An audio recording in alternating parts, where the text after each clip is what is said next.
പ്രിയമുള്ളവരെ, നമ്മൾ വായിച്ചത് 2 കൊരിന്ത്യർ ലേഖനത്തിലെ വചനമാണ്. എന്താ ഈ വചനം പറയുന്നത്? ഒരാൾ ക്രിസ്തുവിലായാൽ അവൻ പുതിയ സൃഷ്ടി. പഴയത് കഴിഞ്ഞുപോയി. എന്താണിതിൻ്റെ അർത്ഥം? അതൊന്ന് ഗ്രഹിക്കാൻ നമുക്ക് ഈ കൊരിന്ത് എന്ന സഭയെക്കുറിച്ച് പഠിക്കണം.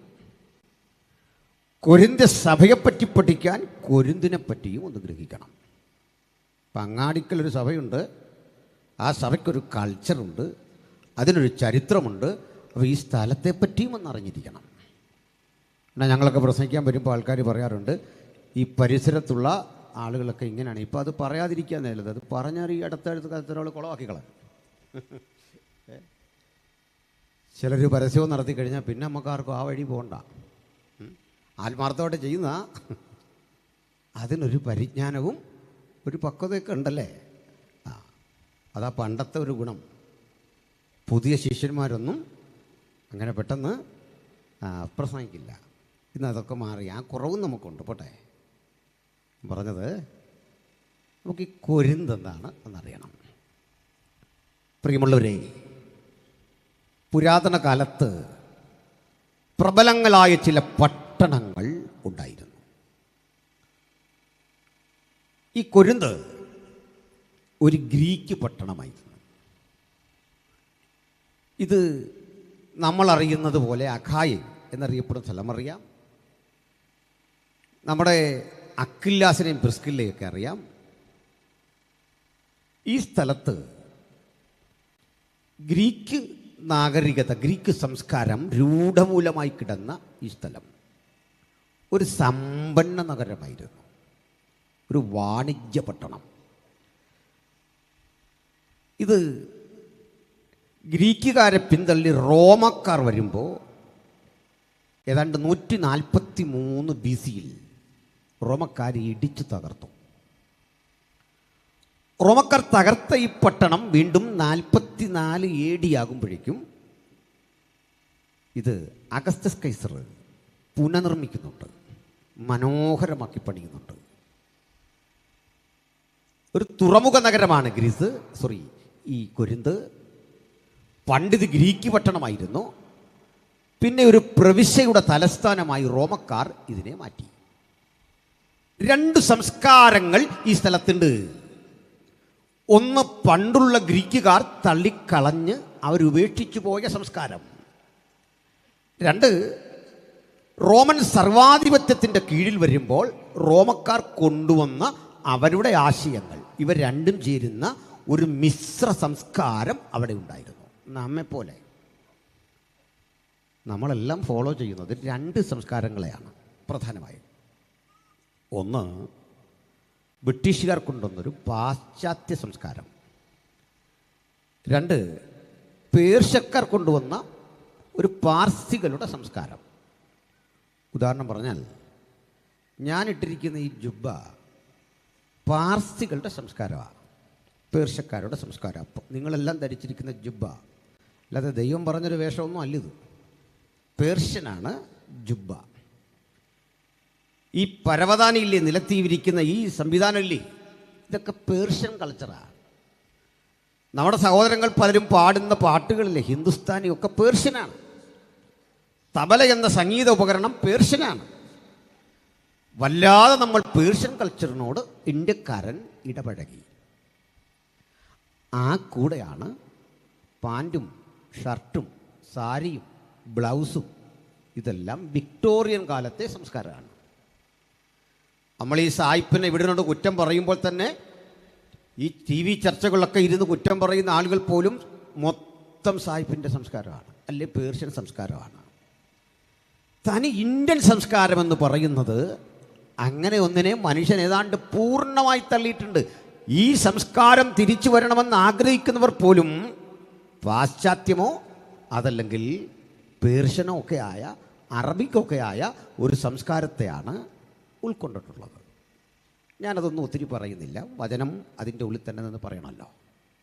എങ്കിലും ഒന്ന് പറയാതെ വയ്യ. തനി ഭാരതീയം അഥവാ ഇന്ത്യക്കാരൻ്റെ എന്ന് പറയുന്ന സംസ്കാരങ്ങളെയൊക്കെ വർജിക്കുന്നുള്ള തെളിവ് ചില ഏറ്റവും അധികം എതിർക്കുന്നത് ഇംഗ്ലീഷ് ഭാഷയാണ്. പക്ഷേ ടി വി ചർച്ചയിലുള്ള എതിർക്കുന്നവരും അധികം പറയുന്നത് ഇംഗ്ലീഷാണ്. അത് ഉപയോഗിച്ചിട്ട് അതിനെ എതിർക്കുകയാണ്. ആ ചികിത്സയാണ് ഏറ്റവും അധികം ആളുകൾ എതിർക്കുന്നത്. അത് ഉപയോഗിച്ചിട്ടാണ് ആ ചികിത്സ എതിർക്കുന്നത്. നമുക്കറിയാം, യോഗയുണ്ട്, ഹോമിയോപ്പതി ഉണ്ട്, നാച്ചുറോപ്പതി ഉണ്ട്. പക്ഷെ പെട്ടെന്ന് പോകുന്ന അങ്ങോട്ടാ പുഷ്പഗിരിക്ക. 100 വട്ടം അതിനെ കുറ്റം പറയും, 1000 തവണ കുഴപ്പമെല്ലാം പറയും. പക്ഷെ അറിഞ്ഞോ അറിയാതെയോ പാശ്ചാത്യമായ ആ സംസ്കാരത്തെ വിട്ടിട്ടില്ല. ഇതുപോലെയാണ് പണ്ട് ഗ്രീസ്, ഈ കൊരിന്ത്, ഗ്രീക്ക് സംസ്കാരം കിടക്കുക. അത് പോവില്ല അങ്ങനെ. അതിനെ കൂടി ഉൾക്കൊണ്ടുകൊണ്ട് റോമൻ സംസ്കാരം എസ്റ്റാബ്ലിഷ് ചെയ്തു. ഈ 2 തര സങ്കര സംസ്കാരത്തിൻ്റെ ഇടയിൽ രൂപപ്പെട്ട കച്ചവടക്കാർ വന്നു പാർക്കുന്ന സ്ഥലമായിരുന്നു റോം. ഇതുകൂടാതെ ലോകത്തിൻ്റെ പലയിടങ്ങളിൽ നിന്ന് ചേക്കേറിയ മനുഷ്യർ, കച്ചവട തൽപരര് ഒക്കെ ഉണ്ടായിരുന്ന ഒരു സ്ഥലം. ആ സ്ഥലത്ത് റോമാക്കാരുടെ ഒരു പ്രധാന ദേവനുണ്ടായിരുന്നു. അപ്പോളോ എന്നാണ് പേര്. നമുക്ക് ഈ അപ്പോളോ എന്ന പേര് നമ്മളും കേട്ടിട്ടുണ്ട്. അത് ഇനിയിപ്പോൾ ഒരു ടയറിൻ്റെ പേരാണ് അപ്പോളോ. അപ്പോളോ ആ പേര് ടയറിനിടാൻ കാരണം ശക്തി, നല്ല ബലം, ദൃഢത, ഇതൊക്കെ ഉള്ളതുകൊണ്ടാണ്. അപ്പോളോ ആരോഗ്യത്തിൻ്റെയും സൗന്ദര്യത്തിൻ്റെയും ശക്തിയുടെയും ദേവനാണ്. അപ്പോളോ ആരോഗ്യദൃഢഗാത്രനായ ശക്തനായ ഒരു ദേവനാണ്. അപ്പം ശക്തി വേണമെങ്കിൽ, സൗന്ദര്യം വേണമെങ്കിൽ, ധൈര്യം വേണമെങ്കിൽ അപ്പോളോയെ സേവിക്കണം. ഇതാണ് റോമക്കാരുടെ വിശ്വാസം. അത് കൊരിന്തിൽ എസ്റ്റാബ്ലിഷ് ചെയ്തു. ഒപ്പം ഇതേ കാര്യം സ്ത്രീകൾക്കാണെങ്കിൽ അവരാശ്രയിക്കേണ്ട ഒരു ദേവതയുണ്ട്. അവരുടെ പേര് അഫ്രോഡിറ്റസ് എന്നാണ്. ആ അഫ്രോഡിറ്റസിൻ്റെ പേര് മാറ്റി ഉപയോഗിച്ചൊരു രാജ്യം തൊട്ടപ്പുറത്തുണ്ടായിരുന്നു. അത് നമ്മളറിയുന്ന എഫസോസ്. ആ ദേവതയ്ക്ക് അവിടെ ചെല്ലുമ്പോഴുള്ള പേര് അർത്തമിസ് എന്നായിരുന്നു. അർത്തമീസിൻ്റെ രൂപഭാവങ്ങൾ അപ്പോളോ എങ്ങനെയാണോ അതിന് ഓപ്പോസിറ്റായി അപ്പോളോ എന്തൊക്കെ പുരുഷന് നൽകും, ഇതൊക്കെ അർത്തമീസ് സ്ത്രീകൾക്കും നൽകും. തീർന്നില്ല. അപ്പോളോയെ സേവിക്കാൻ സ്ത്രീകൾ വരുമായിരുന്നു. അഫ്രോഡിറ്റസിനെ ആരാധിക്കാൻ പുരുഷന്മാരും വരുമായിരുന്നു. അതിൻ്റെ ഭക്തി പാരമ്യത്തിൽ റോമിലെങ്ങും ഒരധാർമികത നടമാടി.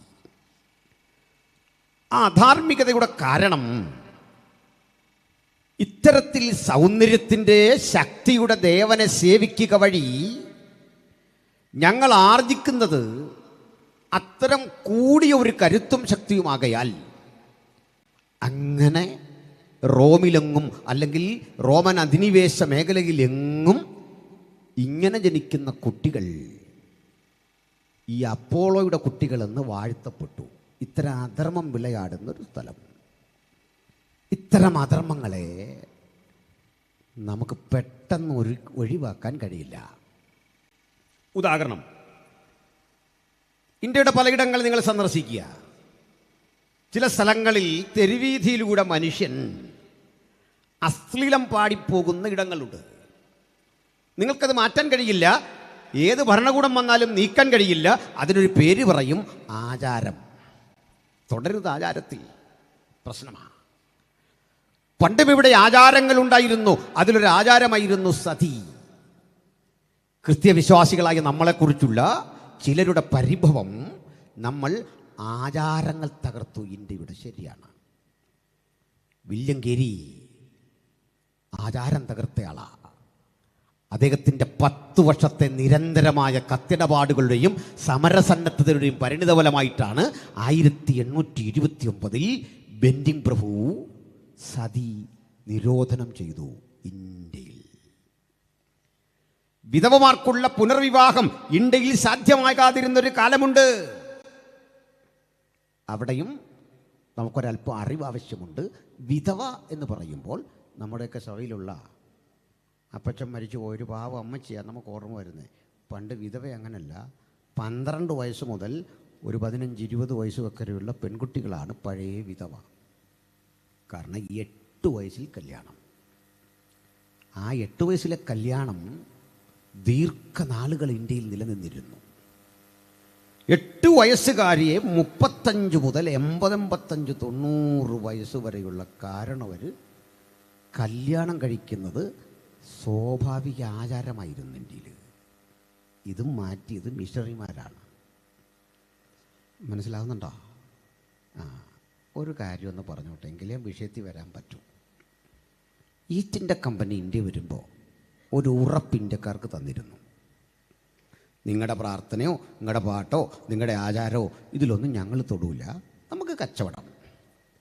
കമ്പനിക്ക് അവിടുന്ന് നിർദ്ദേശം കിട്ടി, നിങ്ങൾ പോയി ഇന്ത്യയെ മാറ്റാൻ നോക്കണ്ട, നമ്മൾ വന്നത് കച്ചവടത്തിന്. കാരണം അത് അവർക്കിടയിൽ ഒരു പ്രയാസം വരുത്തരുത്. പക്ഷേ ഒരബദ്ധം ഈസ്റ്റ് ഇന്ത്യ കമ്പനിക്ക് പറ്റി. കമ്പനി പൂർണ്ണമായും ഇന്ത്യയെ കൊള്ളയടിക്കാൻ വന്നപ്പോൾ ഈ വന്നവർക്കിടയിൽ രക്ഷിക്കപ്പെട്ട ദൈവമക്കളുണ്ടായിരുന്നു. അവരെയും കൊണ്ടാവുന്നത്. അവർ കിട്ടിയ അവസരം സുവിശേഷം പറഞ്ഞു. ഇല്ല, കമ്പനി അപ്പാടെ നമ്മളെ സഹായിച്ചിട്ടൊന്നുമില്ല, സുവിശേഷം പറഞ്ഞു. വലിയ മാറ്റം ഇന്ത്യയിൽ പ്രകടമാകുന്ന കണ്ടപ്പോൾ ഈസ്റ്റ് ഇന്ത്യ കമ്പനി ഇന്ത്യയിലേക്ക് വരുന്ന മിഷണറിമാരുടെ വിസ റദ്ദ് ചെയ്തു. വിസ ഇല്ലാതെ 3 മാസം വില്യം കയറി കപ്പലിൽ കടലിൽ അലഞ്ഞു. വീണ്ടും വിസയില്ലാതെ യാത്ര ചെയ്തു എന്ന് കുറ്റം ചുമത്തി തിരിച്ച് ഇംഗ്ലണ്ടിൻ്റെ തീരത്തടിഞ്ഞു. പിന്നെ 6 മാസം കഴിഞ്ഞ് ഡച്ചാധിപത്യമുള്ളൊരു സ്ഥലത്താണ് അടുത്ത കപ്പൽ ഇറങ്ങുന്നത്. അല്ല, നമ്മളിപ്പോഴും ധരിച്ചു പോലെ ഈസ്റ്റ് ഇന്ത്യ കമ്പനി നമുക്ക് സഹായമൊന്നും ചെയ്തിട്ടില്ല. ബൈബിളും ഒക്കെ വിതരണം ചെയ്യാൻ ഈസ്റ്റ് ഇന്ത്യ കമ്പനി ഒരു സഹായവും ചെയ്തില്ല. പക്ഷെ അവരൊരു കാഴ്ച കണ്ടു. 8 വയസ്സുള്ള ഫൂൽമണിദാസ് എന്ന പേരായൊരു പെൺകുട്ടിയെ ഒരു 40കാരൻ വിവാഹം കഴിച്ചിരിക്കുന്നു.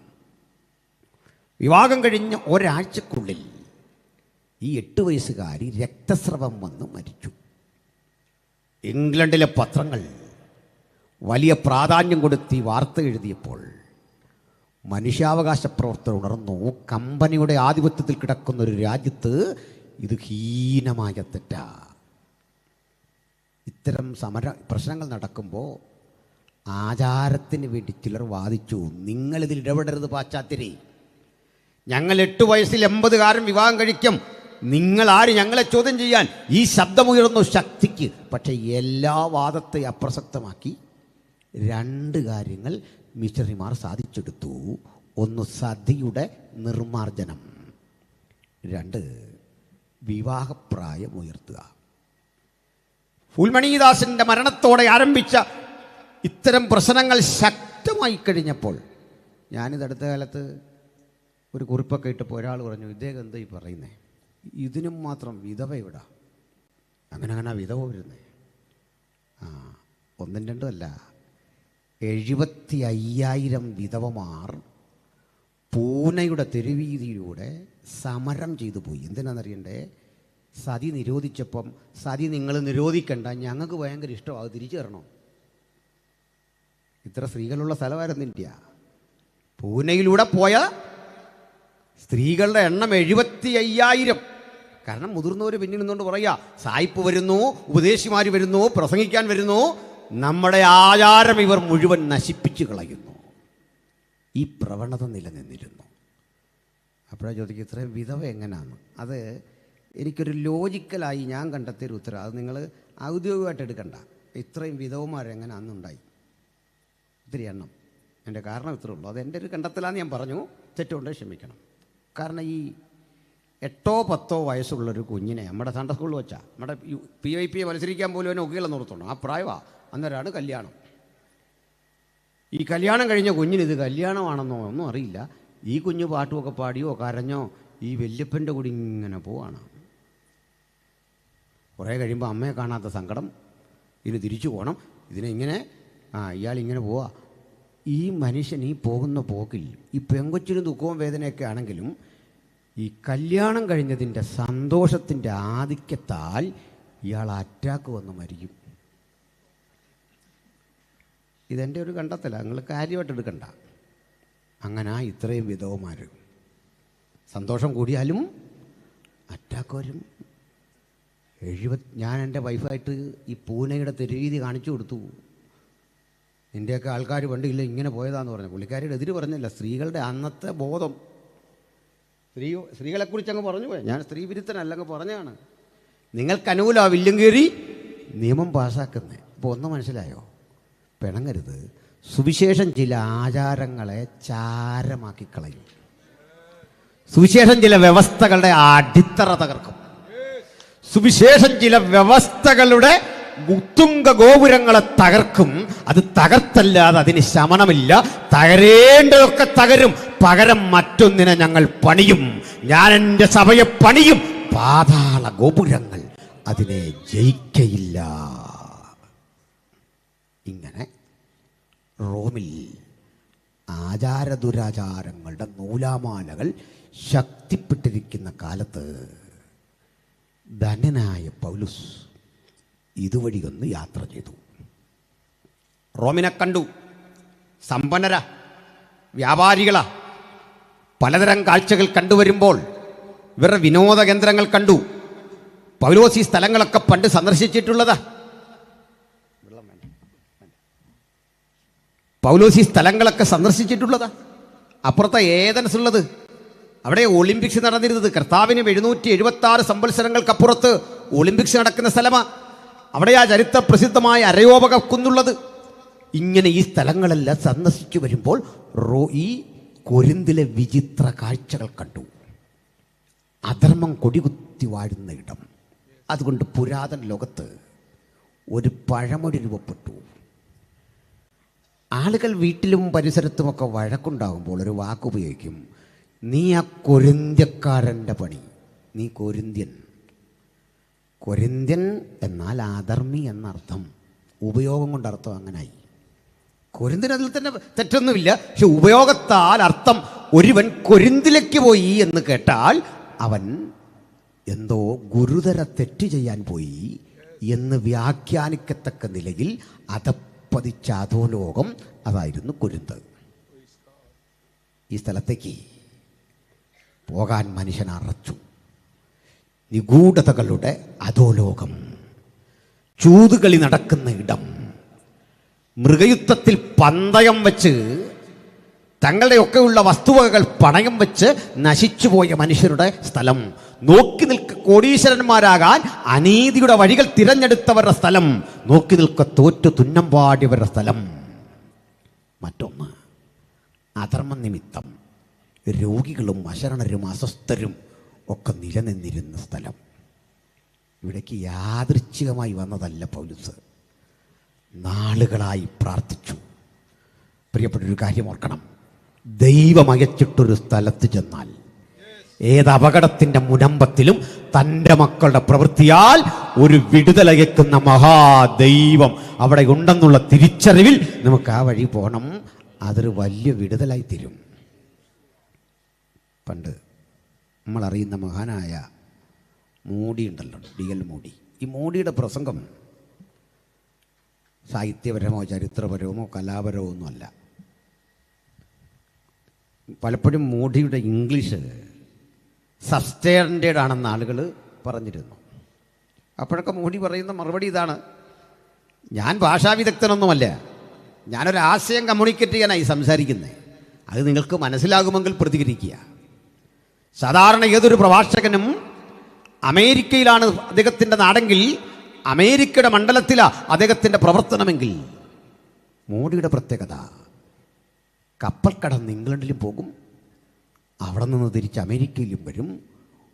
ചില പതിറ്റാണ്ടുകൾ ഈ ബ്രിട്ടനെയും അമേരിക്കയും സുവിശേഷ ആത്മാവ് കൊണ്ട് ഇരു കൈകളിലും എടുത്ത് അമ്മാനമാടി മോഡി. മോഡിക്കൊപ്പം ഒരു പാട്ടുകാരനുണ്ടായിരുന്നു, സാങ്കി. ഇവർ പോയി കഴിഞ്ഞൊരു കുഴപ്പമുണ്ട്.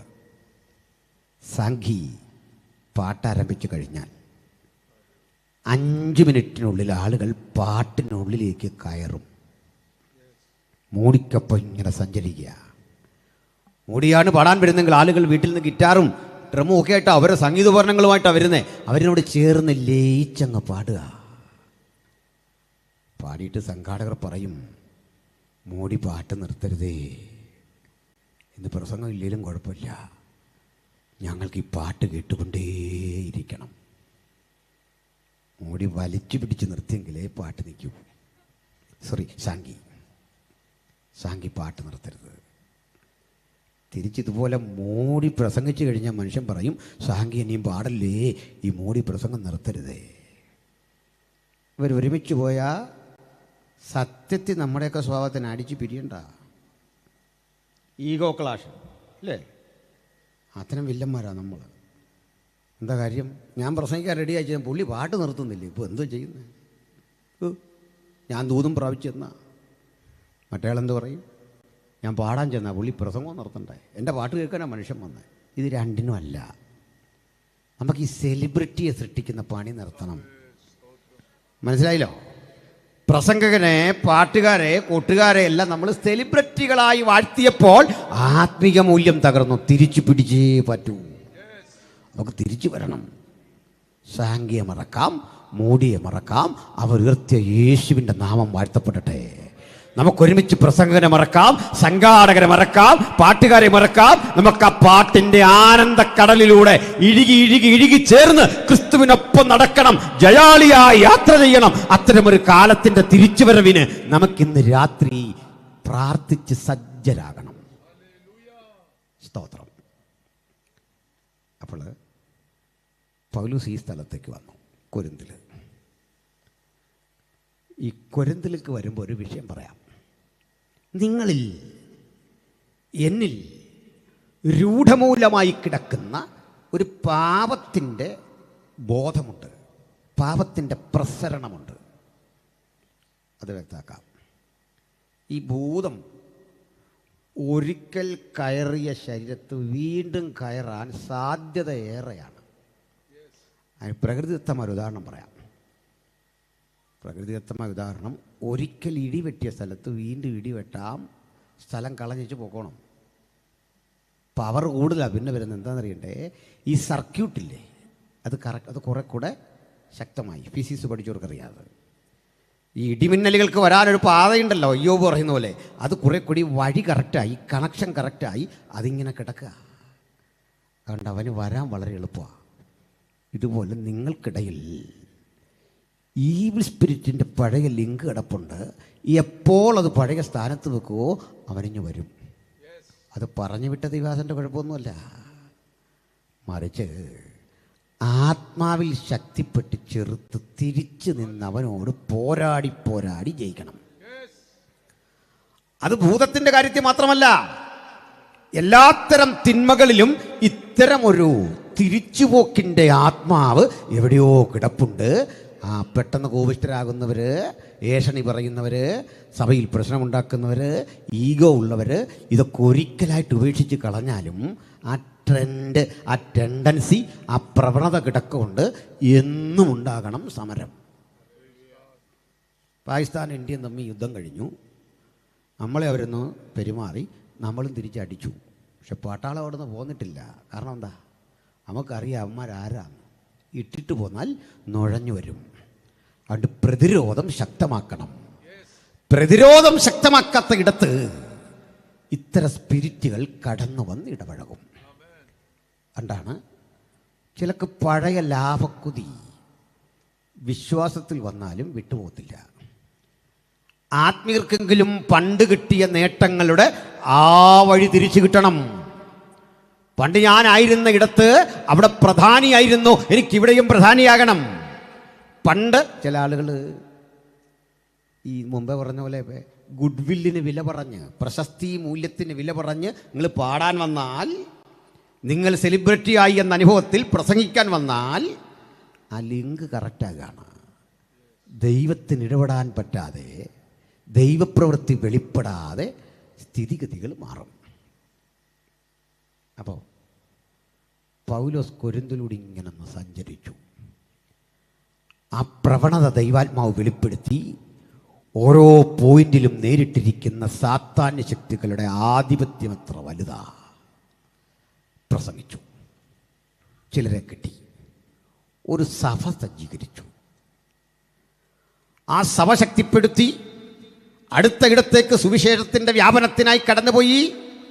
കാലമേറെ കഴിഞ്ഞ് ഞാനും നിങ്ങൾ അറിയുന്ന മാസിഡോണിയയിലെ ഒരു ജയിൽ മുറിയിൽ വെച്ച് കേട്ടു, ഈ കൊരിന്ത് സഭ വല്ലാത്ത പ്രതിസന്ധിയിലൂടെ പോകുന്നു. നമ്മൾ കേൾക്കുന്നത് പോലെയല്ല ആ പ്രശ്നം.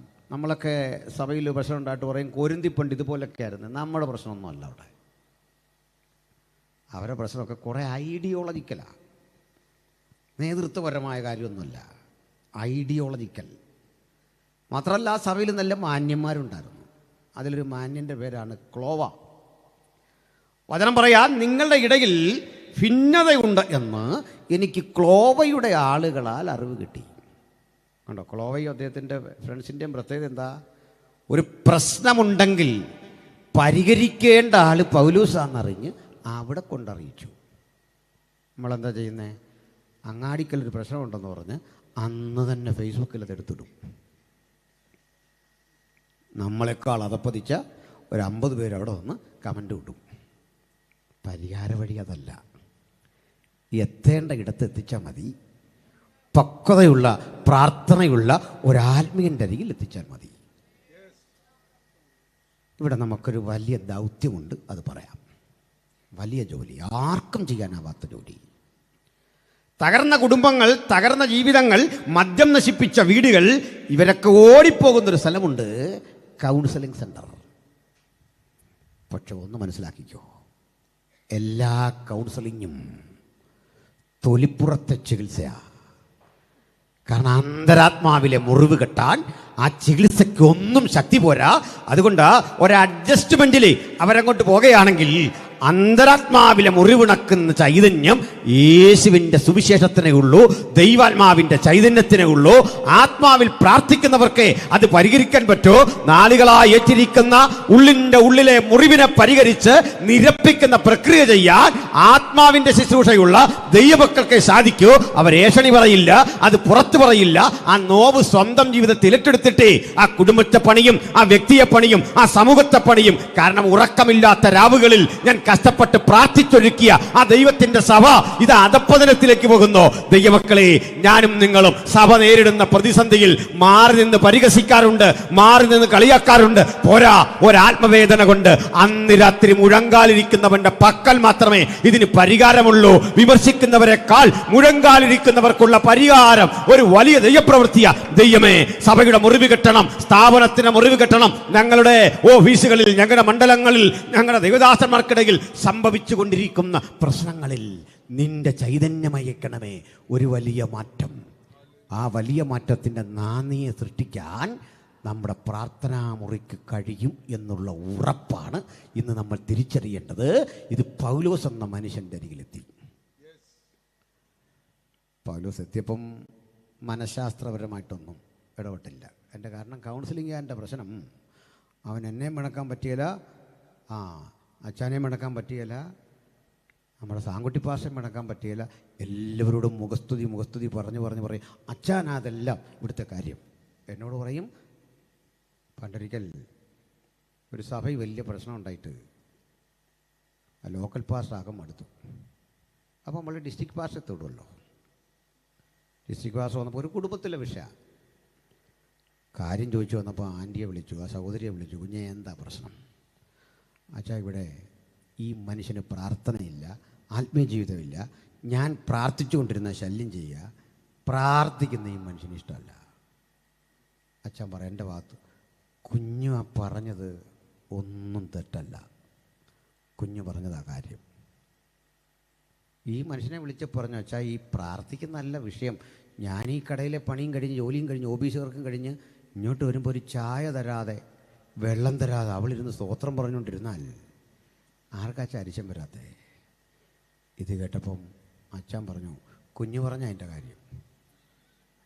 ഇപ്പോൾ ലോക്കൽ പാസ്റ്റർ പറഞ്ഞു, ഒരു തീരുമാനമില്ലാതെ നീക്കി പറഞ്ഞു, അച്ഛാ, ഇങ്ങനെ പോകരുത്, ഈ രീതിയിൽ പോയാൽ ഇവരെ വീടും തകരും, നമ്മുടെ സഭാകൾ പൂട്ടേണ്ടി വരും.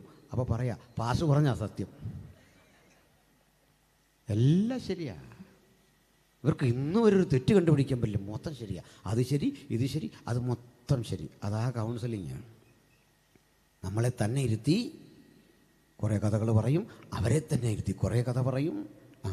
അത് നിങ്ങൾ കാണണമെങ്കിലേ ഈ നമ്മുടെ ചില ചാനലുകളിൽ ഈ തകർന്നു പോയ കുടുംബങ്ങളെയൊക്കെ യോജിപ്പിക്കുന്ന കുറേ പ്രോഗ്രാമുകളുണ്ട്.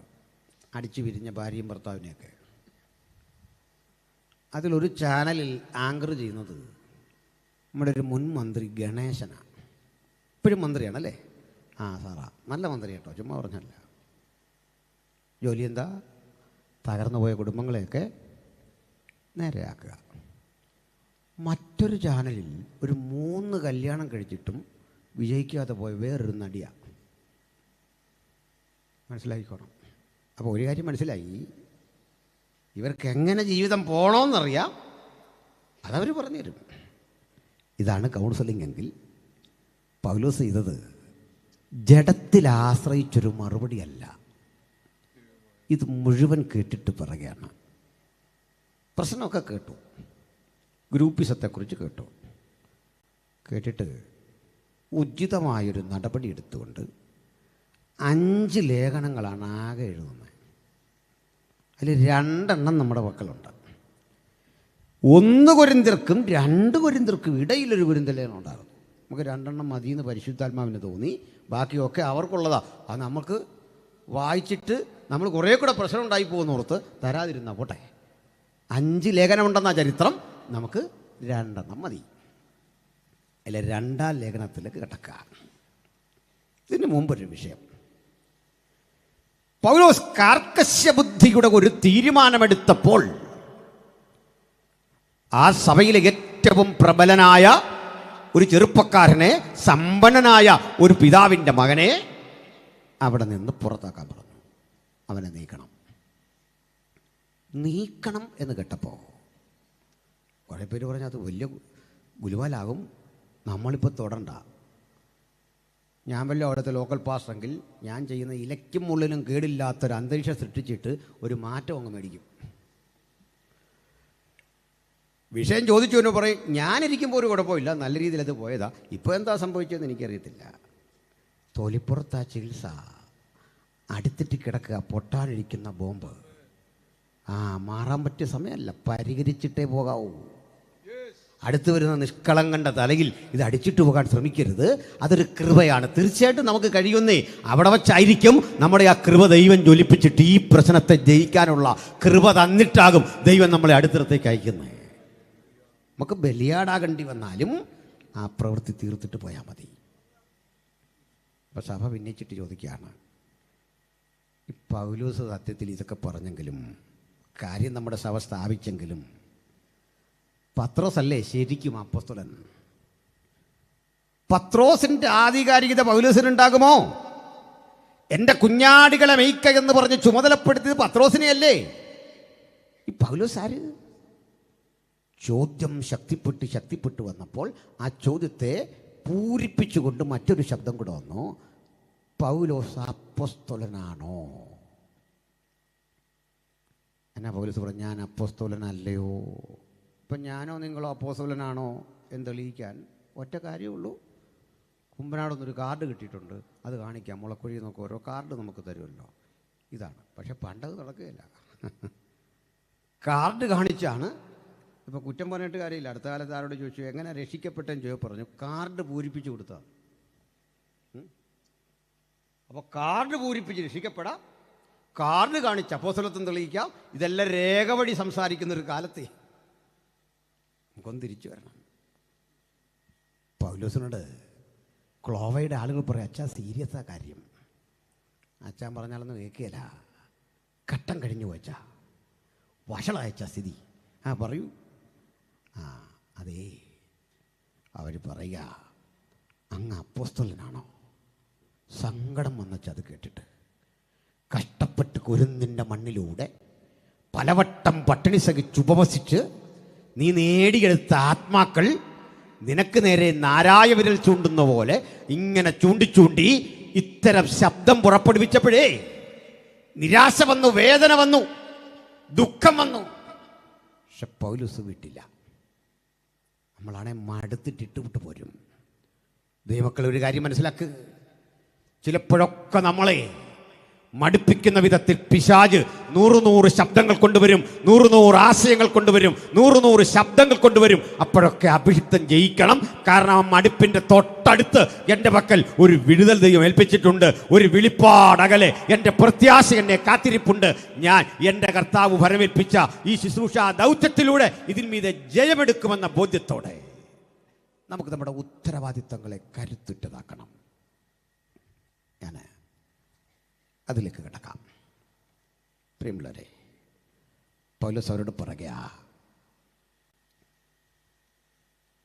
ഈ വിശദീകരണങ്ങൾക്കിടയിൽ ഞാൻ കർത്താവിങ്കൽ നിന്ന് പ്രാപിക്കുകയും നിങ്ങൾക്ക് ഏൽപ്പിക്കുകയും ചെയ്തതെന്തെന്നാൽ, നമ്മുടെ കർത്താവായ യേശുവിനെ കാണിച്ചു കൊടുത്ത രാത്രിയിൽ അവൻ അപ്പമെടുത്തു, സ്തോത്രം ചെയ്തു നോക്കി. നമ്മളിത് വായിക്കാറുണ്ട് കർത്തൃമേശയ്ക്ക്. പക്ഷെ ഞാൻ ആ രംഗത്തിന് മറ്റൊരു ഭാഷയും ചമയ്ക്കുക. കൊരിന്ത് സഭയിൽ വായിക്കാൻ നിയോഗിക്കപ്പെട്ട ആൾ ഈ നിർദ്ദിഷ്ട ഭാഗം 1 കൊരിന്ത്യർ 11:23 മുതൽ അങ്ങോട്ട് വായിച്ചു തുടങ്ങിയപ്പോൾ സഭയിലൊരാൾ പറഞ്ഞു, നിക്ക് ഇപ്പോൾ വായിച്ച ഭാഗം എന്താ? ഞാൻ കർത്താവിങ്കിൽ നിന്ന് പ്രാപിക്കുകയും നിങ്ങൾക്ക് ഏൽപ്പിച്ചു തരികയും ചെയ്യുന്നതെന്നാൽ കർത്താവായ യേശുവിനെ കാണിച്ചു കൊടുത്ത രാത്രിയിൽ. ഒന്ന് നീക്കണേ. കർത്താവായ യേശുവിനെ കാണിച്ചു കൊടുത്ത രാത്രിയിൽ അവൻ അപ്പമെടുത്തു. ആര് പറഞ്ഞു? പൗലോസോ? കർത്താവായ യേശുവിനെ കാണിച്ചു കൊടുത്ത രാത്രിയിൽ പൗലോസ് എവിടാണ് പൗലോസ്? സഭയിലിരുന്നവർ പരസ്പരം പറയാൻ തുടങ്ങി, ശരിയാണല്ലോ. അടുത്തവൻ ചാടി എന്നിട്ട് പറയാ, ഇനി അത് വായിക്കണ്ട, കർത്താവായ യേശുവിനെ കാണിച്ചു കൊടുത്ത രാത്രിയിൽ പൗലോസ് അവിടെ ഇല്ല. അടുത്തവൻ പറയാ, പൗലോസ് അതിന് പുറത്താ. അടുത്തവൻ പറയാ, പൗലോസ് അതിനെതിരാ. അകത്തില്ല, പുറത്താണ്, എതിരാണ്. ഇത് കണ്ടിട്ടില്ലാത്തവൻ, അപ്പം ഭക്ഷിച്ചിട്ടില്ലാത്തവൻ, ആ സ്ഥലം എന്തെന്നറിയാത്തവൻ എഴുതി വച്ച ലേഖനം നിങ്ങൾ വായിക്കുമ്പോൾ ഇത് ശരിക്ക് ബോധവൽക്കരിച്ചാൽ പൗലോസിന്റെ പക്ഷമെന്ന് പറയുന്ന പക്ഷം പോലും അസ്തമിച്ചു പോകും. അത്ര ശക്തമായ ലോജിക്ക, അത്ര ശക്തിമത്തായ ഒരധ്യായം അവർ തുറന്നു വെക്കുന്നതെങ്കിൽ പൗലോസ്ലിയുടെ വാക്ക് കേട്ടോ. സഹോദരന്മാരെ, ഇരിക്കിരിക്കിരിക്ക് ശാന്തമാകുന്നേ. കർത്താവായ യേശുവിനെ കാണിച്ചു കൊടുക്കുന്നൊരു രാത്രി ഉണ്ടല്ലോ, ആ രാത്രിയിൽ ഞാൻ അവിടെ ഇല്ല. ഞാൻ ആ അപ്പം കഴിച്ചിട്ടില്ല, ഞാൻ ആ വീഞ്ഞു കുടിച്ചിട്ടില്ല, ഞാൻ ആ കൂട്ടായ്മയ്ക്കുള്ളിലില്ല, ഞാൻ അതിൻ്റെ പുറത്താ. ഞാൻ ആ ലോകം കണ്ടിട്ട് പോലുമില്ല. കണ്ടവരിൽ കുറേ ആളുകൾ മരിച്ചിരിക്കാം. കുറഞ്ഞ പക്ഷം ഒരു 8-10 പേരെങ്കിലും ഉണ്ടല്ലോ. ആ 10 പേരെയും നിങ്ങൾ സന്ധിക്കണം. അപ്പം കഴിച്ച, പാട്ടുപാടിയ, സ്തോത്രം ചൊല്ലിയ, ക്രിസ്തുവിൻ്റെ ഓരം ചാരിയിരുന്ന ആ സുപ്രധാന രാത്രിക്ക് സാക്ഷ്യം വഹിച്ചവരെയൊക്കെ അണിനിരത്തണം. ഞാനൊരു കാര്യം അഖണ്ഡിതമായി പറയാം, അവിടെ ചെന്നിരുന്നവനേക്കാൾ, അപ്പം ഭക്ഷിച്ചവനേക്കാൾ, അതിൻ്റെ ഭാഗവാക്കായതിനേക്കാൾ കൃത്യമായി ഞാൻ വിളിച്ചു പറയാം, അന്ന് രാത്രി എന്തു നടന്നു, എന്ത് സംഭവിച്ചുവെന്ന് ഒരുവന്റെയും സഹായമില്ലാതെ, മനുഷ്യരിൽ നിന്നല്ല, മനുഷ്യരോടല്ല, സ്വർഗസ്ഥനായ പിതാവിനാൽ നമ്മുടെ കർത്താവായ യേശുക്രിസ്തുവിനെ മരിച്ചവർക്കിടയിൽ നിന്ന് ഉയർപ്പിച്ച ക്രിസ്തുയേശുവിന്റെ ആത്മാവിനാൽ ഞാൻ കാണാതെ പറയാം, അന്ന് രാത്രി എന്ത് നടന്നെന്ന്. കണ്ടവന് പറയാൻ കഴിയാത്തത് കാണാത്തവനായി നിന്നുകൊണ്ട് ഞാൻ പറയുന്നതിൻ്റെ പേരാണ് അകത്ത് തട്ടിയ ദർശനം. ഇതുള്ളവന് മാത്രമേ ഇനിയുള്ള കാലത്ത് യേശുവിന് വേണ്ടി നിൽക്കാൻ കഴിയൂ. കാഴ്ചയാലല്ല വിശ്വാസത്താൽ പോകാൻ ഇന്ന് എത്ര പേർ സമർപ്പണം ചെയ്യും? ആരുമടിക്കാത്ത കുരുക്കുകൾ അഴിച്ച്, ഇതുവരെ കാണാത്ത നിഗൂഢ മർമ്മങ്ങളുടെ പൊരുളുകൾ അഴിച്ച് തമ്പുരാൻ നമ്മെ കൊണ്ടെത്തിക്കാൻ കാത്തുവച്ചിരിക്കുന്ന ഒരിടമുണ്ട്. അവിടേക്കുള്ളൊരു ജൈത്രയാത്രയ്ക്ക ഈ 2026 ഭക്തം തയ്യാറെടുക്കേണ്ടത്. അതുകൊണ്ട് ഒന്നുറപ്പിക്കുക, എൻ്റെ പ്രസംഗത്തിൻ്റെ മൂർച്ച, എൻ്റെ വാക്കുകളുടെ ശക്തി, എൻ്റെ പ്രാർത്ഥനയുടെ ആഴം, എൻ്റെ പാട്ടിൻ്റെ ചിന്താധാര, അത് നിയന്ത്രണങ്ങൾക്ക് അതീതമായി പരിശുദ്ധാത്മാവിന് ഏൽപ്പിച്ചു കൊടുക്കുന്ന ഒരു പുതിയ വർഷത്തിലേക്കുള്ള കുതിച്ചു ചാട്ടമാണ് ഇനി നമുക്ക് ആവശ്യമുള്ളത്. അവിടെയാണ് ഉണർവിൻ്റെ വ്യാപനം. അപ്പോൾ ഇവരെ കൃത്യം പഠിപ്പിച്ചു വന്നു. വേറൊന്ന് കേൾക്കണ്ടേ? ഇതിലാ മരിച്ചവരുടെ ഉയർപ്പിനെ പറ്റി പറയുന്നേ. ഒത്തിരി സംഭവങ്ങളുടെ ഒരു വലിയ രൂപരേഖ ആ ലേഖനങ്ങൾ രണ്ടും. ഒടുക്കം നമ്മൾ വായിച്ചിടത്തെന്താ പറഞ്ഞേ? ഒരുവൻ ക്രിസ്തുവിലായാൽ അവൻ പുതിയ സൃഷ്ടി. എന്നിട്ട് ഓപ്പോസിറ്റ് വീടെടുത്തോ, പഴയത് കഴിഞ്ഞു. 2 പദങ്ങൾ അവിടെ ഉപയോഗിച്ചിരിക്കുന്നത്. പുതിയത്, അതിന് വെച്ചൊരു പദമുണ്ട്, കൈനോസ്. അതിൽ നിന്ന് ന്യൂ എന്ന പദം ഉണ്ടാവില്ലോ, പുതിയത്, കൈനോസ്. ഓപ്പോസിറ്റ് പദം നിങ്ങൾക്കും പരിചയമുള്ള ആർക്കിയോസ്, ആർക്കിയോളജി. ഈ പദമൊക്കെ വന്നതാ. പഴയതിനെ പാടേ കഴിഞ്ഞു, അതിനെ ആർക്കൈവ്സിലാക്കി, അതിനെ കളഞ്ഞു. ക്രിസ്തുവിലാകുന്നതോടെ എൻ്റെ പഴയ മനുഷ്യനെ നിരാകരിച്ചു മാറ്റി, പഴയ തിന്മയെ മാറ്റി. അപ്പോളോയുടെ മുമ്പിൽ, അഫ്രോഡിറ്റസിന്റെ മുമ്പിൽ ഭൂതകാലത്ത് ചെന്നിരുന്ന് പ്രാപിച്ചെടുത്ത തിന്മയുടെ പൈശാചിക ബോധമില്ലേ, അതിനെ എന്നേക്കും നമസ്കരിച്ചിട്ട് ക്രിസ്തുവിൻ രക്തത്താൽ ശക്തിപ്പെട്ട് ക്രൂശിൽ നിന്ന് പ്രാപിച്ച, ക്രൂശിക്കപ്പെട്ടവനിൽ നിന്ന് പ്രാപിച്ച ആ ചൈതന്യം കൊണ്ട് ഞാനൊരു പുതുമനുഷ്യനാക്കി. ഉലകമേ അറിയുക, ഞങ്ങൾ പറയുന്ന സുവിശേഷം ലോകത്തെ നവീകരിക്കുന്നതാ, വ്യക്തിയെ നവീകരിക്കുന്നതാ. അത് വീണ്ടും തന്നെ അനുഭവത്തിൻ്റെയാ. അതിൻ്റെ ഉള്ളടക്കം അറിഞ്ഞും ആസ്വദിച്ചും ഞങ്ങൾ ഗ്രഹിച്ച ആ സുവിശേഷത്തിന്റെ പരിശുദ്ധി, ആ സന്ദേശം ലോകത്തോട് ഇങ്ങനെ പറയാ: മറ്റൊരുവരും രക്ഷയില്ല, നാം രക്ഷിക്കപ്പെടുവാൻ ആകാശത്തിന് കീഴിൽ മനുഷ്യരുടെ ഇടയിൽ നൽകപ്പെട്ട ഏക നാമം നമ്മുടെ കർത്താവായ യേശു ക്രിസ്തുവിന്റെ നാമം. ആ നാമത്തെ ഉയർത്താനുള്ള സന്നദ്ധതയാണ്, ഒരുക്കമാണ് ആ നവീകരിക്കപ്പെട്ട അനുഭവം. ആ നവ്യാനുഭവം എന്തെന്ന് പറയാം. നമ്മൾ ചിലതരം പരീക്ഷകൾ പാസ്സായിരിക്കുന്ന ഒരു കുട്ടിയുടെ അനുഭവത്തിലാണ് ഇപ്പം. 9 റിസൾട്ട് വന്ന മോനോട് നമ്മൾ ചോദിക്കുക, ഏത് ക്ലാസ്സിലാണ് പഠിക്കുന്നത്? സത്യം പറഞ്ഞാൽ അവൻ 10 തുടങ്ങിയില്ല, 9 ഒന്ന് പറയാൻ നോക്കുകയില്ല. അപ്പോൾ പറയും 10ലേക്ക്. നമ്മളിപ്പോൾ അന്യരും പരദേശികളുമാ, സ്വദേശത്തേക്ക് ജയമെടുത്താൽ ഇവിടെ ഇരിക്കുന്ന അങ്ങോട്ട് പോകാൻ റെഡി ആയിട്ടിരിക്കുക. എല്ലാം റെഡിയാ, പക്ഷെ ഇതുവരെ ആ സ്റ്റാറ്റസ് കൈവരിച്ചിട്ടില്ല. അങ്ങോട്ട് എത്തണം. ആ സ്റ്റാറ്റസ് എന്താ? എങ്ങനെ ക്രിസ്തുവിലൊരുവന് പുതുമ കിട്ടുന്നത്? അതിൻ്റെ അർത്ഥം പലരും ധരിച്ച പോലൊരു ധാരണയല്ല. നമ്മൾ രക്ഷിക്കപ്പെടുന്ന പോലെ പഴയ രൂപവും പഴയ ആളും പാടെ പോകുന്നേ അല്ല. ആ ശരീരം തന്നെ, ആ വ്യക്തി തന്നെ, മാറ്റമില്ല. രക്ഷിക്കപ്പെടുന്നതിന് മുമ്പ് നിങ്ങൾ എന്തായിരുന്നോ ആ വ്യക്തിയെ ഇപ്പോഴും. പക്ഷേ അതിൻ്റെ ചില പാപഭംഗിലമായ അവസ്ഥാവിശേഷങ്ങളോട് പോരാടി ആർജിച്ച ഒരു നവീകരണമുണ്ട്. അതല്ല പുതുമ. പിന്നെന്താണെന്നറിയണ്ടേ? അതിലും ശ്രേഷ്ഠമായൊരവസ്ഥാവിശേഷത്തിലേക്കുള്ള ഒരു പ്രയാണമാണ് പുതുമ. മനസ്സിലായോ? പറയാം. നിങ്ങൾ എവിടേക്കാണ് പോകുന്നത് എന്നതിനെ ആശ്രയിച്ചാണ് നിങ്ങളുടെ വസ്ത്രധാരണം. അങ്ങനെയല്ലേ? ചെങ്ങന്നൂർ ചന്തയിൽ മീൻ വാങ്ങാൻ പോകുമ്പോൾ സൂട്ടും കോട്ടും ഒക്കെ ഇട്ട് പോവോ? ഇല്ല. അങ്ങനെ ചെന്നാൽ നിയമവിരുദ്ധമൊന്നുമല്ല. അവൻ മത്സ്യം തരാതെ ഇരിക്കില്ല. തിരിച്ചു പോകുമ്പോൾ അവൻ ഇങ്ങനെ വല്ലാത്തൊരു നോട്ടം നോക്കും, ഏവൻ യാരടെ. കാരണം അവിടേക്കാ വേഷം വേണ്ട. നമ്മൾ സിമ്പിളാണെന്ന് പറഞ്ഞാൽ നാട്ടിൽ ധരിക്കുന്ന വസ്ത്രമൊക്കെ ധരിച്ചുകൊണ്ട് എയർപോർട്ടിൽ ചെന്നാൽ കയറ്റി വിടത്തില്ല.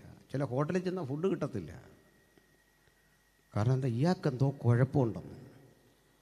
കോണ്ടിനെൻ്റൽ ഹോട്ടലൊക്കെ ചെന്നാൽ നമ്മളങ്ങോട്ട് കേട്ടത്തില്ല, ഏതാണ്ടൊരു അപാകത ഇയാൾക്കുണ്ടെന്ന്. ചില കോൺഫറൻസിൽ കേട്ടത്തില്ല, കാരണം ഡ്രസ് കോഡുണ്ട്, ഏതാണ്ടൊരു അപാകത. അപ്പോൾ നമ്മുടെ യാത്രയുടെ ഗൗരവമനുസരിച്ച് പുതുമ ജീവിതത്തിൽ സംഭവിക്കുന്നു. പരദേശവാസികളായ നമുക്ക് വലിയൊരു പുതുമ നമ്മുടെ ജീവിതത്തിൽ ഇപ്പോഴും ഉണ്ട്. ഒരു വലിയ പുതുമ നമുക്കത് ഇതുവരെ മനസ്സിലായില്ലെങ്കിൽ അപ്പോസ്തലൻ പറയുക, ക്രിസ്തുവിലായാൽ അവൻ പുതിയ സൃഷ്ടി, പഴയത് കഴിഞ്ഞു, ആർക്കൈവ്സിൽ തള്ളി. അതെന്താണ് ആ പുതിയത്? പറയാം. വീണ്ടെടുപ്പെന്നൊരു പദം നമ്മൾ കേട്ടിട്ടുണ്ട്. അക്ഷരാർത്ഥം എന്താ? ഇപ്പം ഈ ഒരു വസ്തു ഈ പുൽപ്പിറ്റിൽ നിന്ന് താഴേക്ക് വീണു, അതിനെ എടുത്ത് ഇവിടെ വച്ചാൽ അത് വീണ്ടെടുപ്പാണ്. പഴയ സ്ഥലത്ത് റീപ്ലേസ് ചെയ്യുക, അതാണ് വീണ്ടെടുപ്പ്. പക്ഷെ നമ്മുടെ കാര്യത്തിൽ അതല്ല. നഷ്ടപ്പെട്ടിടത്ത് നിന്ന് നമ്മളെ പുനഃസ്ഥാപിക്കുന്നതാണോ വീണ്ടെടുപ്പ്? അല്ല. അങ്ങനെയെങ്കിൽ നമ്മൾ ഏതൻ വരെ ചെല്ലാൻ പറ്റൂ. നമ്മളെ അവിടെ നിന്ന് നഷ്ടപ്പെട്ട ഏതനിലേക്കല്ല നമ്മുടെ പോക്ക്. ഏതനല്ല നമ്മുടെ വാഗ്ദത്തം. നമ്മുടെ വാഗ്ദത്തം എന്താ? ഭർത്താവിനായി അലങ്കരിച്ച കന്യകയെപ്പോലെ പുതിയ യെരൂശലേം എന്ന മഹാനഗരം ഇറങ്ങി വരുന്നത് കണ്ടു. പുതിയ സൃഷ്ടിക്ക് പാർക്കാൻ പഴയ ഏതനല്ല, പുതിയ യെരൂശലേം. അതാ ദൈവം വെച്ചിരിക്കുന്ന വാഗ്ദത്തം. അതെങ്ങനെ വീണ്ടെടുപ്പാകും? നമ്മുടെ ആദമുണ്ടല്ലോ, നമ്മുടെ പൂർവികൻ, അങ്ങേർക്കും വെച്ച അതായിരുന്നു. ചിലർക്കത് പിടികിട്ടൂല. ഏതനിലായിരുന്ന ആദമിനും ഹൗവയ്ക്കുമൊക്കെ ഭക്ഷിക്കാൻ തന്നെയാണ് ഈ വൃക്ഷവും ഫലവും ഒക്കെ അവിടെ വച്ചത്. ആദം ഹൗവമാർക്കുള്ളതായിരുന്നു ജീവൻ്റെ വൃക്ഷത്തിൻ്റെ ഫലവും നന്മതിന്മകളെക്കുറിച്ചുള്ള അറിവിൻ്റെ വൃക്ഷഫലവും അവർക്ക് തന്നെ ഉള്ളതാണ്. പക്ഷെ ഇപ്പോഴല്ല. തെളിവെന്താ? ജയിക്കുന്നവന് ഞാൻ ജീവവൃക്ഷത്തിൻ്റെ ഫലം തിന്മാൻ കൊടുക്കും. ഇപ്പോഴല്ല, വെയിറ്റ് ചെയ്യും. സന്താനപുഷ്ടിയുള്ളവനായി മനുഷ്യൻ പെറ്റുപെരുക്കി വർദ്ധിച്ച് ദൈവത്തിൻ്റെ ആത്യന്തിക പദ്ധതിയായ അവനോടൊപ്പമുള്ള സ്വസ്ഥതയിലേക്ക് പ്രവേശിക്കാൻ ദൈവമിട്ട പദ്ധതിയുടെ വഴിത്താരയിലെ ഒരു സംഭവം മാത്രമാണ് ഈ കാണുന്ന മനോഹരമായ ജീവവൃക്ഷത്തിൻ്റെ ഫലവും ഒക്കെ നമുക്കുള്ളതാ. അല്ല ചുമ്മാ കാണാൻ വെച്ചല്ല, സമയമെത്തിയില്ല അതിൻ്റെ. ആ പദ്ധതി ആദം ഹൗവമാർ തകർത്തു. അവരതിൽ നിന്ന് അന്യമായി. ദൈവത്തിൻ്റെ പദ്ധതി തീർത്തുന്നല്ല, അവരുടെ മീതെയുള്ള പദ്ധതിക്ക് അവർ അനർഹരായി പുറത്തു കിടന്നപ്പോൾ ഏദൻ എന്ന സിസ്റ്റം മാറ്റി. ഇവിടെ പഠിക്കണം, യഹോവയായ ദൈവം ഏദനിൽ ഒരു തോട്ടമുണ്ടാക്കി.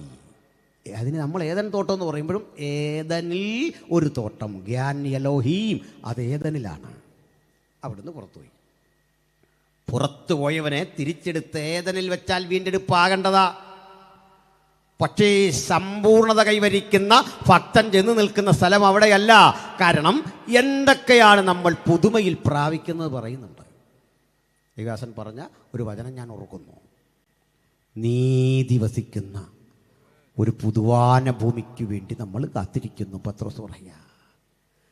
വീണ്ടും ഒന്നുകൂടിയുണ്ട്, 21 വെളിപ്പാട് 21:5 പറയുക, ഞാൻ പുതിയ ആകാശവും ഭൂമിയും കണ്ടു എന്ന് വിശദീകരിച്ചിട്ട് പറയുക, സകലവും അവൻ പുതിയതാക്കുന്നു.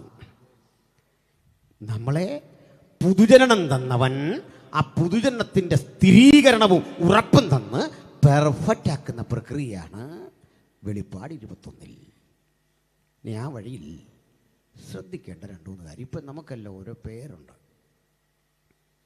നമുക്കെല്ലാം പേരുണ്ട്. സാങ്കുട്ടി പാഷർക്ക് സാങ്കുട്ടി എന്ന് പേരിട്ടത് മാതാപിതാക്കളാ. ദൈവം ഇട്ട പേരാണോ? ദൈവം അങ്ങനെ ചിലർക്ക് പേരിട്ടിട്ടുണ്ട്. എനിക്ക് ഏതായാലും ദൈവം ഇട്ട പേരല്ല. അങ്ങനെ ആരെങ്കിലും ഉണ്ടെങ്കിലേ ക്ഷമിക്കണം. ഈ മകനെ ഇങ്ങനെ വിളിക്കണമെന്നോ ഒരു പേര്. അതുകൊണ്ട് നമ്മുടെയൊക്കെ പേരിങ്ങനെ ഇരിക്കുന്നു, കുഴപ്പമില്ല. പക്ഷേ എൻ്റെ യഥാർത്ഥ പേരിതല്ല. ആ പേരെന്താന്ന് പറയാം. ഇപ്പോഴത്തെ പേര് എൻ്റെ ശരീരത്തിൻ്റെ പേരാ, ആത്മാവിൻ്റെ പേരൊന്നുമല്ല.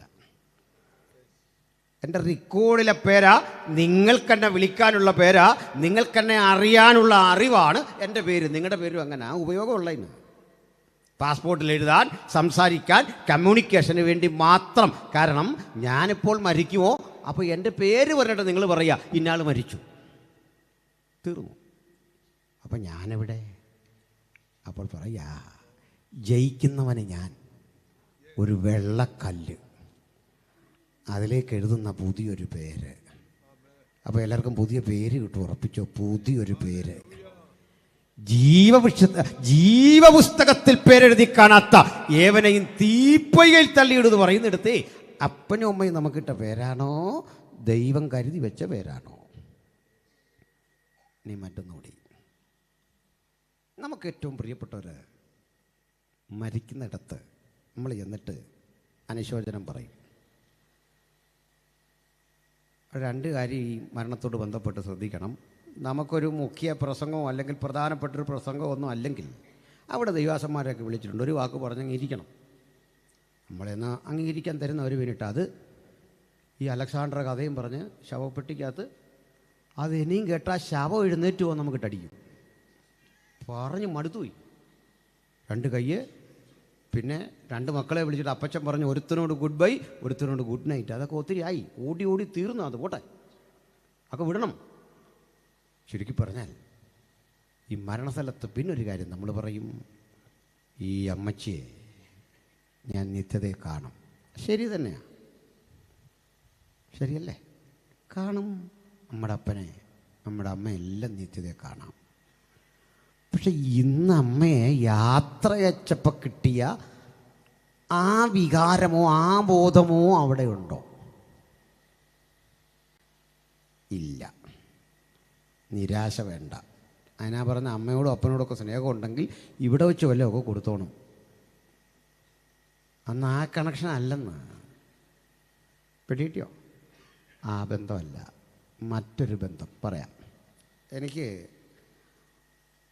അപ്പനും അമ്മയും മരിച്ചു ഒരാൾ, എൻ്റെ വൈഫും അങ്ങനെ.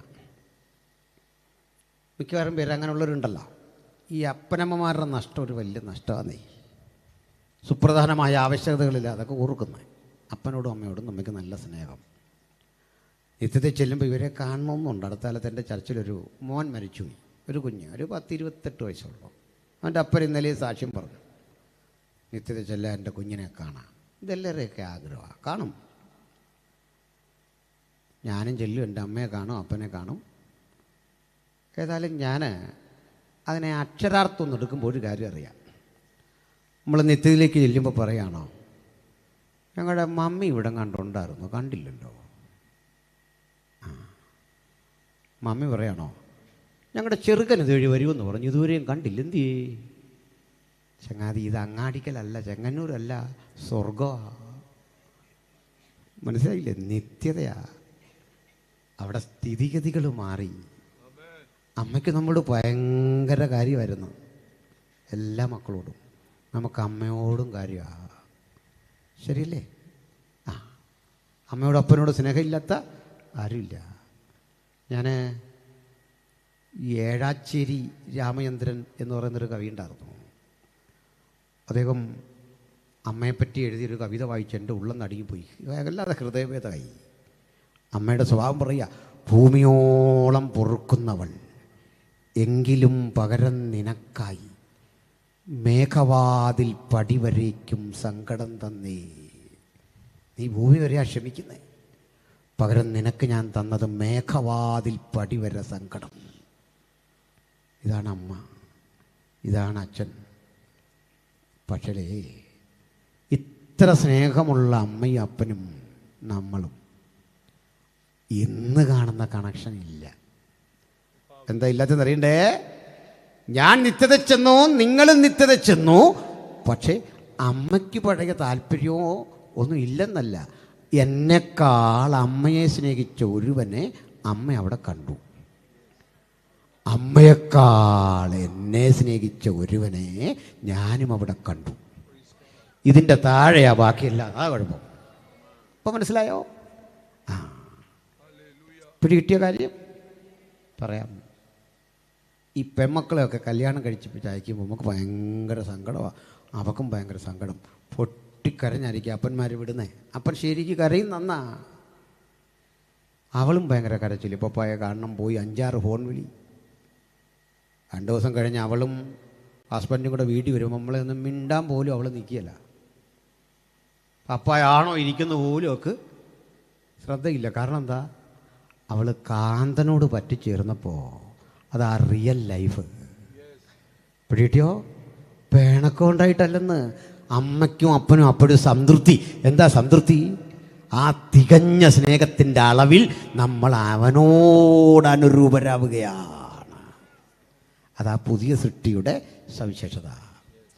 പഴയ സൃഷ്ടിക്കാണേ ഭൂമിയിലെ ബന്ധങ്ങൾ, ഭൂമിയിലെ രീതികൾ. അതുകൊണ്ട് വചനം പറയുന്നതേ ഭൂമിയിലെ രീതിയും ഭൂമിയിലെ കാര്യമൊക്കെ ഇങ്ങനെ ആണെങ്കിൽ ഈ ലോകത്തിൻ്റെ മക്കൾ വിവാഹത്തിന് കൊടുക്കുന്നു, വാങ്ങുന്നു, ഭക്ഷണം കഴിക്കുന്നു. നമ്മളത് മാത്രമല്ല, ബൈബിളിൽ പറയാത്തൊരു കാര്യം കൂടെ പറയാം. ആ ലോകത്തിൻ്റെ മക്കൾ വിവാഹത്തിന് കൊടുക്കുന്നു, വാങ്ങുന്നു. നമ്മളിത് വാങ്ങി കഴിച്ചിട്ടൊരു കുറ്റവും കൂടെ പറയും. ഏത് നല്ല ഫുഡ് തന്നാലും ഇറങ്ങാൻ നേരം ഒരു കുറ്റവും പറയുന്നു, പോട്ടെ. പക്ഷെ നിത്യത ചെല്ലുമ്പോൾ പുനരുദ്ധാന ശരീരികൾക്ക് വിവാഹമില്ല. പുനരുദ്ധാന ശരീരികളുടെ അടുത്ത പ്രത്യേകത, അവർ ലിംഗവ്യത്യാസമില്ല, ദൂതതുല്യരാകും. അങ്ങനെ പുതിയ സൃഷ്ടിയുടെ ക്ലൈമാക്സ് നമുക്കവിടെ വെച്ചിരിക്കുന്നതിൻ്റെ സവിശേഷത ദൈവജനത്തിന് മനസ്സിലായി കാണും. ഇങ്ങനെയുള്ളൊരു ലോകം കാംക്ഷിച്ചുകൊണ്ടുള്ള ഇഹലോകത്തിലെ താൽക്കാലിക ജീവിതത്തിൻ്റെ പേരാ ക്രിസ്ത്യ ജീവിതം. ഞാൻ അവസാനിപ്പിക്കുക. ഒരു കാര്യം കൂടെ ഇങ്ങനെ പറഞ്ഞു തീർക്കാം. ബഹുമാരി, നമ്മൾ പ്രാർത്ഥിച്ചു, നമ്മൾ ഉപവസിച്ചു, കഴിഞ്ഞ രാത്രി തീരുമാനം കൈക്കൊണ്ടു, മക്കളുടെ ഭാവിക്ക് വേണ്ടി ആഗ്രഹിച്ചു. ഈ പാടിയത്, ഈ പ്രാർത്ഥിച്ചത്, ഇതൊക്കെ എത്ര ശതമാനം ആ പുതുജീവിതം വഴി നിത്യത കരഗതമാക്കാനുള്ള ഒരുക്കമായി എന്ന് സ്വയം ചിന്തിച്ചിട്ടുണ്ടോ? അതിനുവേണ്ടി എന്ത് പ്രാർത്ഥിച്ചു, എന്തൊരുങ്ങി? അമ്മമാരും അപ്പന്മാരും ഒക്കെ മക്കളുടെ ഭാവിക്ക് വേണ്ടി പ്രാർത്ഥിക്കാൻ പറയും. എന്താണ് ആ ഭാവി? ഡോക്ടറാകുന്നതോ, എൻജിനീയറാകുന്നതോ, അതേ നിലയിൽ ഒരാൾ കല്യാണം കഴിക്കുന്നതോ? ഒക്കെ ശരിയാ. പക്ഷേ പുതുജീവിതം കരഗതമാക്കി ആ നിത്യത മക്കൾ പ്രാപിക്കണം. ഇതിനെത്ര പേര് ഒരുങ്ങിയിട്ടുണ്ട്? എത്ര പേര് താല്പര്യപ്പെട്ടിട്ടുണ്ട്? അങ്ങനെയെങ്കിൽ നമുക്കിന്ന് പറയാം, ഈ ലോകം ഒരു ട്രയൽ മാത്രം. ശരീരത്തോടിരിക്കുമ്പോൾ മാത്രം വസിക്കാൻ പറ്റിയ പരദേശവാസമാ ഈ ഭൂമിയിലുള്ളത്. ഈ പരദേശവാസം വിട്ട് റിയലായൊരു ലൈഫ് ഉണ്ടെന്നുള്ള വാഗ്ദത്തമാ സുവിശേഷമെങ്കിൽ ദേശമേ, ആ വാഗ്ദത്തം ഞങ്ങൾ ആവർത്തിക്കുന്നു. ആ വാഗ്ദത്തം നിങ്ങൾക്ക് ലഭിക്കാതെ പോയി എന്ന് വരാതിരിക്കാൻ ഭയപ്പെട്ടുകൊണ്ട് ഈ രാത്രി യേശുവിൻ്റെ പാദാന്തിയെ എൻ്റെ പ്രിയപ്പെട്ട സഹോദരങ്ങൾ എത്ര പേരടുത്തു വരും? ഈ പുതുജീവിതം കരഗതമാക്കാൻ എനിക്ക് നിൻ്റെ ആത്മാവിനാൽ വീണ്ടും ജനിക്കണം, എനിക്ക് നിൻ്റെ മകളാകണം, എനിക്ക് നിൻ്റെ മകനാകണം, എനിക്ക് നിന്നോട് ചേർന്ന് ജീവിക്കണം. ഇതിനു വേണ്ടി നമുക്ക് സന്നദ്ധരാകാം. എല്ലാ കണ്ണുകളും അടച്ചട്ടെ, ഹൃദയങ്ങളെ ഏകാഗ്രമാക്കട്ടെ. നമുക്കൊരു വേള ഈ പുതുജീവിതത്തിണങ്ങുന്ന വിധത്തിൽ എൻ്റെ ജീവിതത്തെ പരിപക്വമാക്കിയെടുക്കണമേ എന്ന് എത്ര പേർക്ക് പ്രാർത്ഥിക്കാം. നിന്റെ വചനത്തിൻ്റെ വഴിത്താരിലൂടെ സഞ്ചരിക്കാം. അടിയനും ഒരു അവസരം എന്ന് പ്രാർത്ഥിക്കുന്ന എത്ര ആളുകൾ ഈ പരിസരത്ത് ദൈവവചനം കേട്ടുകൊണ്ടിരിക്കുന്നു. ഞങ്ങൾ സംശുദ്ധമായി ദൈവവചനമാണ് ഈ ഗ്രാമത്തോട് പ്രസംഗിച്ചത്. ഒരുവൻ ക്രിസ്തുവിലായാൽ അവൻ പുതിയ സൃഷ്ടി. ഒരു പുതിയ അനുഭവം നിങ്ങളെ കാത്തിരിക്കുന്നു. ക്ഷീണിച്ചവശരായ 2025 വിട പറഞ്ഞ് കരുത്തുറ്റവരായി യേശുവിനെ സേവിക്കാൻ ഒരു പുതിയ വാഗ്ദത്തം നിങ്ങളെ കാത്തിരിക്കുന്നു. അകത്തും പുറത്തും ഇരിക്കുന്നവർക്ക് ആ വാഗ്ദത്ത വഴിയിലൂടെ സഞ്ചരിച്ചു ജയമെടുക്കാൻ ഈ രാത്രി ദൈവം വലിയ ചെയ്യട്ടെ എന്ന പ്രാർത്ഥനയിൽ ഞാൻ ഉപസംഹരിക്കുന്നു. ദൈവദാസന്മാർ തുടർന്നുള്ള പ്രാർത്ഥനയും ക്രമീകരണങ്ങളും ചെയ്യും. അനിവാര്യമെങ്കിൽ കൊയർ പാട്ടുപാടും. ഈ വചനങ്ങളാൽ ദൈവം നമ്മളെ അനുഗ്രഹിക്കട്ടെ.